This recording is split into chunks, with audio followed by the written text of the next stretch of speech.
Hello मंडळी, नमस्कार. तर स्वागत आहे तुमचं आजच्या ब्लॉगमध्ये. आज आहे आपल्या घरच्या गणपती बाप्पाचं विसर्जन. थोडं म्हणाले म्हणजे थोडं दुःख वाटत आहे का बा आपण 10 दिवस पूजा वगैरे केली आणि आज गणपती बाप्पाचं विसर्जन करावं लागते. पण जे नियम लावलेले आहेत ते तर आपल्याला पाळावंच लागणार आहे.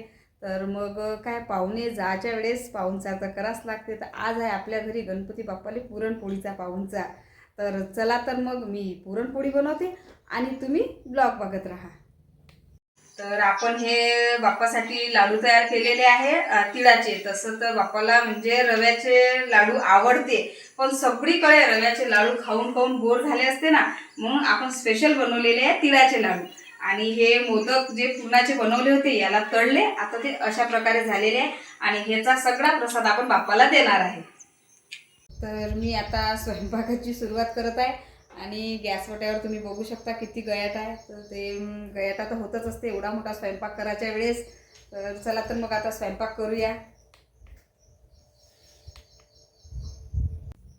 तर अशी चालू आहे आपली पाहुणचाराची तयारी. आणि आमच्याकडे स्पेशल गणपती बाप्पाला पाहुणचारात पुरणाचे मोदक दाखवले जाते. तर मग मी हे पुरण शिजवून घेतलेलं आहे आणि त्याचे मोदक करत आहे.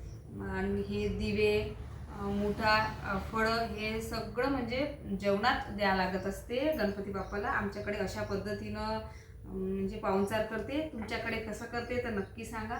आणि मोदक पूर्ण व्हायचे आहे. 21 पूर्ण मोदक करायला लागते, कारण बाप्पाला 21 याचाच मान आहे. 21 दुर्वा, 21 मोदक. पुरे चरणी घागरिया. जय देव जय देव, जय मंगलमूर्ती श्री मंगलमूर्ती. दर्शन मात्रे म्हण, स्वामी मात्रे म्हण. गणपती विसर्जनची वेळ झालेली आहे. आता सगळी तयारी झालेली आहे बाप्पाची. बाप्पा पण एकदम ओके आहे. ही आहे बाप्पाची शिदोरी, म्हणजे सोबत द्यावं लागते कारण मधात भूक लागली तर. आणि हा काला वगैरे सगळा तयार आहे. बाप्पाला म्हटलं 1-2 दिवस राहून जातो. बाप्पा म्हणते नाही, माझी आई वाट पाहत आहे. तर ठीक आहे, पुढच्या वर्षी लवकर या बाप्पा.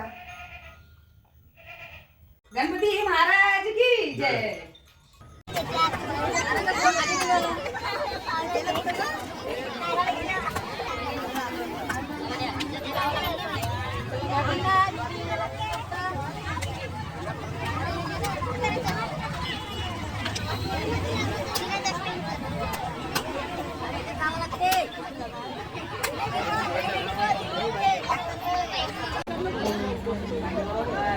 आम्ही आता गणपती विसर्जन करण्यासाठी नानपूरच्या नदीवर आलेला आहे आणि विसर्जन करण्याच्या आधी आरती करायला लागते, तर म्हणून आम्ही आता आरती करत आहे.